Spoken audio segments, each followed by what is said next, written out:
ପ୍ରିୟର ପ୍ରଭୁଙ୍କ ଲୋକମାନେ ଆପଣମାନଙ୍କ ସମ୍ମୁଖରେ ଗୋଟିଏ ଟପିକ୍ ରଖିବା ପାଇଁ ଇଚ୍ଛା ପ୍ରକାଶ କରେ। ସଂସାରର ପ୍ରେମ ଅସାର।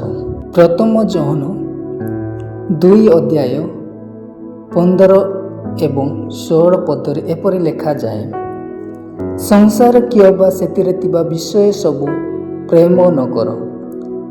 କେହି ଯଦି ସଂସାରକୁ ପ୍ରେମ କରେ, ପିତାଙ୍କ ପ୍ରେମ ତାହାଙ୍କଠାରେ ନାହିଁ। ପ୍ରିୟର ପ୍ରଭୁଙ୍କ ଲୋକମାନେ, ଯେଉଁ ବ୍ୟକ୍ତି ଯେଉଁ ଲୋକ ସଂସାର ବିଷୟ ପ୍ରେମ କରେ, ପିତାଙ୍କ ପ୍ରେମ ତାଙ୍କଠାରେ ନାହିଁ। କାରଣ ସଂସାରର ପ୍ରେମ ଅସାର। ଆମ୍ଭେମାନେ ଏ ଜଗତରେ ବାସ କରୁଅଛୁ। ଆମ୍ଭେମାନେ କ'ଣ ସଂସାରର ବିଷୟ ଅଧିକ ଭଲ ପାଉ କି? ଯଦି ଆମ୍ଭେମାନେ ସଂସାରକୁ ଭଲ ପାଉ, ପ୍ରେମ କରିଥାଉ, ତାହେଲେ ପିତାଙ୍କ ପ୍ରେମ ଆମ୍ଭମାନଙ୍କଠାରେ ନାହିଁ। ତେଣୁ ପ୍ରିୟର ଭାଇ ଭଉଣୀମାନେ, ଏହି ସମସ୍ତ ବିଷୟ ଛାଡ଼ିଦେବା ଆବଶ୍ୟକ। କାରଣ ଶରୀର ଅଭିଳାଷ, ଚକ୍ଷୁ ଅଭିଳାଷ ଓ ଲୌକିକ ଗର୍ବ, ସଂସାରରେ ଥିବା ଏହି ସମସ୍ତ ବିଷୟ ପିତାଙ୍କଠାରେ ନୁହେଁ, ମାତ୍ର ସଂସାରରୁ ଉତ୍ପନ୍ନ ହୋଇଥାଏ। ତେଣୁ ପ୍ରିୟର ଭାଇ ଭଉଣୀ, ଶାରୀରିକ ଅଭିଳାଷ, ଯଦି ଆମ୍ଭମାନଙ୍କଠାରେ ଶାରୀରିକ ଅଭିଳାଷ ଥାଏ, ତାହା ଛାଡ଼ିବା ଆବଶ୍ୟକ।